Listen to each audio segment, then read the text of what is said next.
In today's video, I'm going to teach you how to check the clustering key in Snowflake.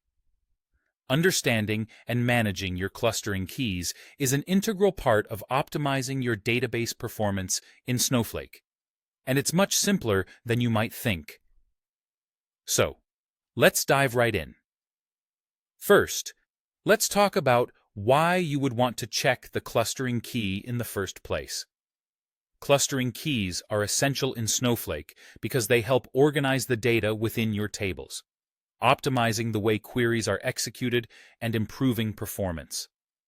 By knowing what your clustering keys are, you can ensure that your data is being handled as efficiently as possible, making your database operations smoother and more effective. Now, to retrieve the clustering key information, we're going to utilize a specific SQL query. This query will extract details about the clustering keys from your tables by referencing the information schema within your Snowflake database. Let's break down the query so you understand exactly what we're doing.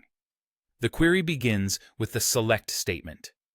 This is where we're specifying the data we want to retrieve. In this instance, we're interested in two columns. The first one is table name, which will give us the name of the tables, and the second is clustering key, which will reveal the clustering keys associated with those tables. These pieces of information are crucial for identifying how your data is clustered. Next, we find from information schema tables. This part of the query tells the system where to look for the data. Information schema is a special schema in Snowflake that stores metadata about your database, and tables is a view that specifically holds details about each table within your schema. Afterwards, we're adding a where clause to narrow down our results to a specific schema and table. The where table schema equals EC portion specifies the schema you're interested in examining. You'll need to replace pants with the actual name of your schema. Similarly, the AND table name equals line allows you to zero in on a particular table within that schema, so swap out with the name of your table.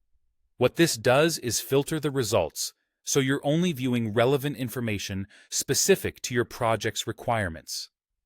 Once you've substituted your schema and table names into the query, you can run this command in your Snowflake environment. It's as simple as that. The output will present the table name alongside its respective clustering key, offering you a clear view of how your data is organized. And there you have it. You've successfully checked the clustering key in Snowflake, an essential step in managing your database efficiently. Regularly checking your clustering key can help you pinpoint areas that need optimization, ensuring your queries run swiftly and effectively. Thanks for watching, and be sure to keep exploring Snowflake's powerful features to get the most out of your data management.